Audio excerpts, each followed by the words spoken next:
Assalamualaikum warahmatullahi wabarakatuh. Waalaikumsalam warahmatullahi wabarakatuh. Udah siang, apa kabar anak-anak ibu? Alhamdulillah Bu, sehat sekali. Iya, alhamdulillah sehat, baik dan sehat. Penuh belajar dari pagi. Iya Bu, Iya, penuh. Ya, ini udah terakhir materi kita hari ini ya. Pelajaran kita hari ini udah terakhir nih. Sebelum kita mulai pelajaran, langkah baiknya kita baca doa dulu ya. Silakan Nak Hamdi pimpin baca doanya. Baik teman-teman semuanya, mari kita membaca doa. Berdoa dimulai. Bismillahirrahmanirrahim. Amin. Ibu ambil absen dulu ya. Ibu ambil absen dulu. Indah Permatasari, Mila Luciana, Regina Putri, nah, izinnya. Ilhamdi, Nurmasito, Tirnawati, nanti nggak datang ya? Ya Allah, nggak pernah ceritanya sejak kapan dia cabut? Jadi anak kesayangan ibu. Iya Allah. Iya nanti dia harus dihadapkan kepada ibu ya. Materi kita hari ini fikih kelas 11 MA nah ibu ya. Pernikahan dalam Islam. Nikah kita? Bukan, ini materi kita. Sebelum kita lanjut materi ini, apakah anak-anak ibu masih ingat materi kita minggu lalu tentang puasa? Tilawah apa puasa kemarin? Puasa. Terakhir kemarin materi kita puasa. Apakah anak-anak ibu masih ingat apa itu puasa? Apa itu puasa? Betul sekali Nak Mila, menahan diri dari segala yang membatalkan seperti makan minum ya. Iya, muntah dengan sengaja. Berarti udah anak-anak ibu udah paham berarti ya? Udah paham ya? Kita masuk materi hari ini pernikahan dalam Islam. Jadi tujuan pembelajaran kita yaitu apa itu pengertian dari pernikahan itu sendiri dalam Islam, apa itu dalil dan rukun dari pernikahan tersebut, rukun dan hikmah dari pernikahannya. Masuk kita yang pertama, apa itu pernikahan dalam Islam? Anak-anak ibu sudah tahu? Nikah itu. Iya, apa itu pernikahan dalam Islam? Menghalalkan sesuatu yang haram. Iya, pernikahan dalam Islam. Di rumah anak, iya, di rumah anak-anak ibu ada saudara atau keluarga yang sudah menikah? Ada berarti itu nikah loh. Oh iya, menikah tuh setelah menikah tuh dia tinggal bersama tidak? Iya. Oh, berarti yang tinggal bersama itu laki-laki sama laki-laki apa laki-laki dan perempuan?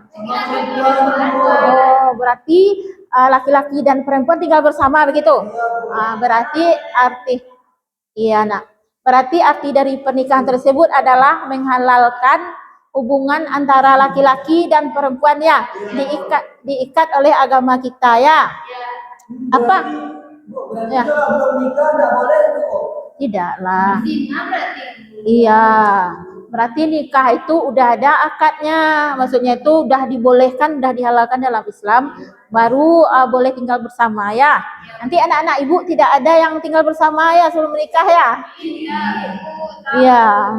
Apa tujuan dari pernikahan tersebut? Untuk apa orang menikah? Bersama-sama ke surga, Bu. Iya, pintar sekali Nak. Iya. Berarti menikah itu tidak sembarang aja. Yang pertama harus dewasa dulu ya. Berarti kalau dia sudah dewasa, pernikahan itu sudah menjadi kebutuhan mereka baru bisa menikah. Tujuannya yaitu untuk membentuk keluarga sakinah, mawaddah dan warahmah ya. Ada dalilnya dalam Al-Quran. Coba ibu baca dulu ya. Anak ibu dengar nanti ya.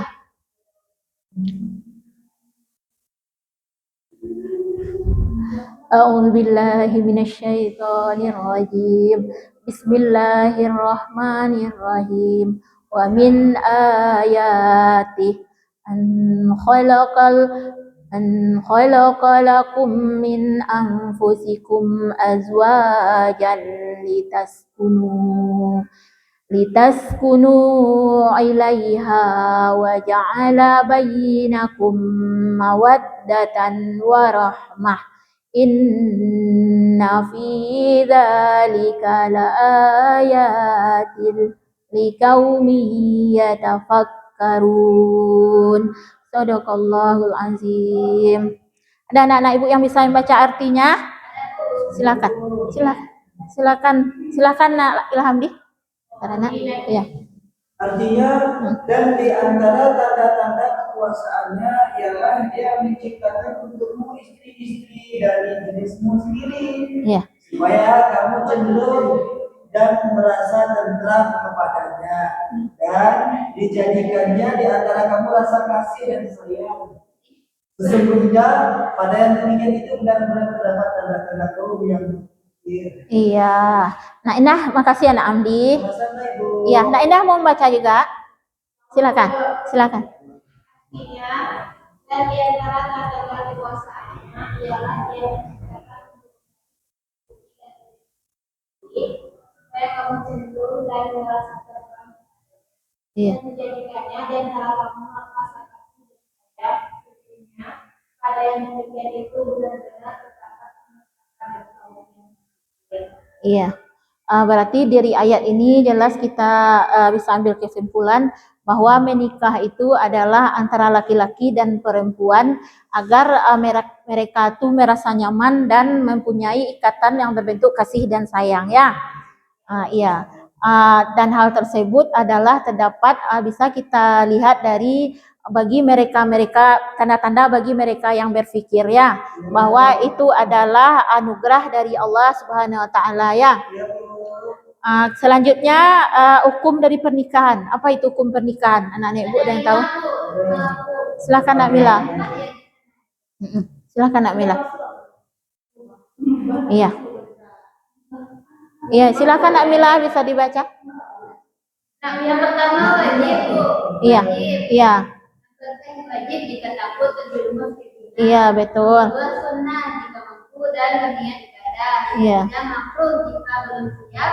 Yang keempat haram jika berniat menyakiti pasangan. Iya, dia sebenarnya ada 5 tuh. Yang terakhir itu adalah mubah.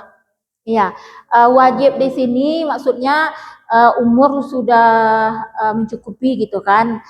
Sementara materi ada, keinginan untuk menikah ada. Jadi kalau ditahan-tahan juga takutnya dia melakukan dosa seperti zina kan itu khawatirkan. Yang selanjutnya sunnah itu dia punya niat, tapi dia punya niat untuk menikah, tapi kemampuan ekonominya belum memadai. Berarti di sana dia hukumnya sunnah, yang dianjurkan dia untuk berpuasa aja dulu supaya dia jangan berdosa kan seperti itu. Selanjutnya makruh ini maksudnya dia belum siap, materinya tidak ada, maksudnya tuh masih kurang. Terus ilmunya pun untuk menikah pun belum ada, kayak gitu. Tapi dia hukumnya di situ tuh makruh. Jika dia belum siap, berarti dihukumi dia tuh makruh. Selanjutnya haram. Haram ini sangat fatal sekali kalau dia karena haram ini dia berniat untuk menyakiti pasangannya.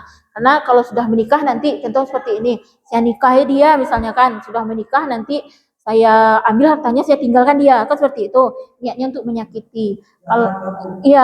Kalau di sini jelas hukumnya adalah haram.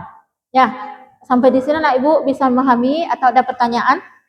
Paham Bu? Paham? Ada pertanyaan Nak Ilhamdi? Ya ada Bu, insyaallah paham. Paham? Kalau tidak ada lanjut ke materi selanjutnya ya. Bahasan selanjutnya. Nih rukun pernikahan. Ada yang bisa membacakan rukun nikah itu ada 5. Silakan Nak Ita. Ada calon suaminya, ada Iya. calon istrinya, ada wali nikah, ada 2 orang saksi, dan ada ijab dan kabul, Bu. Iya, terima kasih Nak Ita. Ada 5 rukun nikah ini. Jika salah satunya tidak ada, contohnya calon istri tidak ada, apakah nikahnya sah? Iya, karena ini adalah termasuk rukun yang harus kita penuhi ya kan.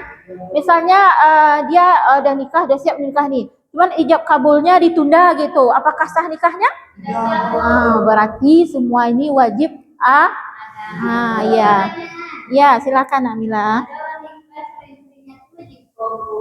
Apa beda? Maksudnya? Maksudnya? Nikah sama AI sama Ya. Oh iya. Iya ya. Di kita umat Muslim lah. Maksudnya terjadi di umat Muslim. Ada. Oh, laki-lakinya Muslim, perempuannya Magicom gitu. Itu udah sesat loh. Tapi udah dibilang tadi. Ibu bilang dari awal pernikahan itu adanya seorang laki-laki dan perempuan. Kalau dengan magic berarti nggak menikah dia itu mungkin lapar perutnya kan itu menikah dulu dengan nasi soalnya ngisi perut dia itu maksudnya. Iya. Iya, itu istilahnya kalau istilah kita orang kita itu namanya kiasan. Nikah dengan nasi dulu, mungkin perutnya lapar, ingin makan kan seperti itu. Iya, iya. Apa bisa dipahami? Iya. Kita lanjut ya syarat pernikahan. Ada itu syarat pernikahannya 1, 2, 3, 4, 5. Ada yang mau membacakan? Silakan Hamdi. Syarat calon suami dan istri ada 5. Iya, Yang pertama beragama Islam. Iya. Yang kedua baligh dan berakal. Iya. Yang ketiga tidak ada halangan menikah. Iya. Yang keempat syarat wali dan syaratnya wali dan saksi. Iya. Yang Iya. kelima laki-laki Islam. Adil dan adil. Iya, terima kasih Nak Amdi. Syarat pernikahan itu yang pertama beragama Islam. Kalau dia tidak Islam, apakah sah menikahnya dengan Islam? Tidak. Ya, berarti kita kalau menikah dalam Islam, kita harus dulu yang pertama agama yang dilihat ya. Laki-lakinya Islam, perempuannya wajib Islam. Yang keduanya baligh dan berakal. Kalau seandainya dia belum dewasa, apakah boleh menikah? Belum, karena tanggungan. Iya, itu. Makanya diharuskan dulu syaratnya itu harus baligh. Tidak ada halang menikah. Maksudnya tidak ada halang menikah di sini ini misalnya perempuannya bukan istri orang kayak gitu kan. Tidak ada halang menikah kayak gitu. Kecuali istrinya itu udah janda. Iya, itu bukan istri orang lagi, itu statusnya beda. Maksudnya itu belum tidak terikat dalam pernikahan. Kalau menikahi suami orang, Maksudnya? kalau orang perempuan Ya. menikahi suami orang, Itu tuh beda cerita lagi. Itu namanya poligami. Iya, sebenarnya dalam Islam itu ada dasarnya. Kita tidak boleh pula bilang tidak gitu, karena mereka masing-masing itu kan ada alasannya dan dibolehkan juga kayak gitu kan. Kalau untuk laki-laki ada nanti kebolehannya, tapi harus ada dengan syarat dan ketentuan berlaku. Tidak boleh sembarang ingin punya istri 2, 3. Boleh-boleh aja, tapi syaratnya tuh sungguhlah sangat ketat sekali itu sebenarnya. Tapi bagi yang memahami, kalau mereka tidak memahami, ya bagaimana lagi, harus belajar lagi kan seperti itu. Iya. berarti kalau Ilham boleh nanti beristri 4 ekor. Kalau Ilham sanggup, syarat dan ketentuan berlaku? Iya, coba nanti. Coba Ibu nengok nanti. Iya, mungkin si Hamdi mau, tapi nanti setelah dijalani syarat dan ketentuan berlaku tadi tidak bisa sepenuhnya dijalani. Berarti Nak Hamdi melanggar, yang didatangkan adalah dosa, bukan mendapatkan pahala. Paham? Iya. Terus wali dan saksi. Kalau nggak ada wali dan saksi, apakah pernikahan sah? Tidak sah. Laki-laki Islam baligh dan adil. Berarti laki-laki ini harus baligh, harus beragama Islam ya. Ada pertanyaan anak-anak Ibu Space itu? Ya. Perempuan itu sebenarnya, ya maksudnya tuh perempuan itu memang sudah baligh. Cuman kalau perempuan itu tujuannya kalau dia belum baligh, kita melindungi bagaimana keselamatan fisik lahir batinnya untuk kesiapan menjadi seorang ibu, itu aja sebenarnya. Cuman kalau untuk laki-laki syarat dan ketentuan tadi itu harus berlaku karena dia kan seorang imam tersebut berat tanggung jawabnya, belum lagi menjawabkan istrinya dunia akhirat, belum lagi cari nafkahnya kayak gitu. Bagaimana Nak Indah, silakan Nak. Indah katanya meninggal. Iya, silakan. Misalnya Bu, kalau calon suaminya misalnya ibu, Ya. buatnya beda tempat, Beda tempat. Kalau seandainya Iya, itu kalau dalam fikih kontemporer sebenarnya itu ada kemudahan misalnya kalau penikah itu sah, tapi syaratnya itu sangatlah luar biasa. Yang pertama, memang betul-betul tidak bisa lagi dihindari, memang harus dia melakukan pernikahan online tersebut. Nah, itu yang pertama tuh, memang tidak ada jalan lagi. Memang udah mepet, kalau nggak menikah ada hal besar lagi yang akan terjadi, mudarat yang akan datang kepada Amerika, kan seperti itu. Yang pertama. Yang keduanya, jaringan itu harus stabil, tidak boleh putus-putus. Karena mereka kan ijab tuh, harus layar itu harus hidup gitu, maksudnya harus ya harus nyata gitu, tidak boleh nanti putus komunikasi itu nak sah nikahnya. Itu ada syarat ketentuan, nanti kita bahas di fikih selanjutnya nanti ya. Iya, boleh boleh kita lanjutkan. Tujuan pernikahan dalam Islam, apa tujuan pernikahan dalam Islam? Menjaga kehormatan diri, Iya, membentuk keluarga yang bahagia, iya, untuk mendapatkan keturunan yang sah, melaksanakan sunnah Rasulullah. Iya, itu tujuan pernikahannya. Kalau untuk anak-anak ibu sekarang belum mencapai ini ya, belum. Kita belajar aja dulu ya. Hikmah pernikahan, menumbuhkan rasa tanggung jawab, menjaga diri dari perbuatan maksiat, menciptakan ketentraman hidup, meningkatkan keimanan dan ketakwaan. Ya, ini khusus untuk orang yang sudah mencapai mencukup umur dewasa dan sudah siap untuk menikah ya. Ini kesimpulan. Ada yang mau membacakan kesimpulan? Silahkan Nak Ilhamdi. Kesimpulannya, pernikahan adalah ibadah yang sangat dianjurkan dalam Islam. Sebagai remaja Muslim, kita perlu memahami hukum dan hikmah pernikahan sejak ini. Iya. Terima kasih Nak Hamdi. Jadi kesimpulan kita adalah pernikahan dalam Islam itu dianjurkan dalam Islam. Berarti hukumnya tidak wajib ya. Kalau seandainya belum menikah ya tidak apa-apa. Karena tadi kita hukumnya kita bahas sudah ada 5 tadi kan. Berarti dianjurkan dalam Islam kalau kita sudah mencapai tadi syarat yang 5 tadi ya. Sebagai remaja muslim kita perlu memahami hukum dan hikmah pernikahan sejak dini. Maksudnya kita belajar ini sejak dini biar kita itu sama-sama memahami apa tuh pernikahan, apa dasar hukumnya, apa hikmahnya. Kalau tidak kita pelajari nanti anak-anak ibu kaget, ada nampak pesta di rumah tetangga, ngapain tuh kan seperti itu. Tapi kalau kita udah belajar, kita kan udah paham orang rame-rame di rumah tetangga itu ada pesta berarti ada pernikahan misalnya seperti itu ya. Kayak gitu. Sampai di sini ada pertanyaan anak-anak ibu? Kalau alasannya masuk akal, boleh-boleh aja. Boleh aja. Sebenarnya itu bukan jodohnya nggak datang, karena pilihannya terlalu rumit. Kalau jodoh itu datang, kalau jodoh itu datang kadang-kadang kan dia nggak nerima, mungkin ditolak, dia nggak mau yang itu katanya. Sementara Allah udah kasih yang terbaik untuk dia seperti itu. Yang kayak gitu. Kalau udah ditakdirkan, sebenarnya takdir itu kan udah kita pelajari juga kan, takdir ada juga. Ada takdir itu yang tetap, ada takdir bisa dirubah. Kalau tetap itu contohnya anak Mila, dia lahir dari ibu sekarang gitu, itu tetap itu tidak bisa dirubah. Tapi Nak Mila milih sekolah misalnya kan, Nak Mila mau di state atau mau tempat lain, itu kan pilihan. Seperti itulah takdir itu. Bagaimana? Ada pertanyaan lagi? Iya. Ada pertanyaan lagi? Nah, kalau tidak nanti ibu yang bertanya. Pernikahan itu biasanya dilakukan antara siapa? Laki-laki dengan bentar, anak ibu.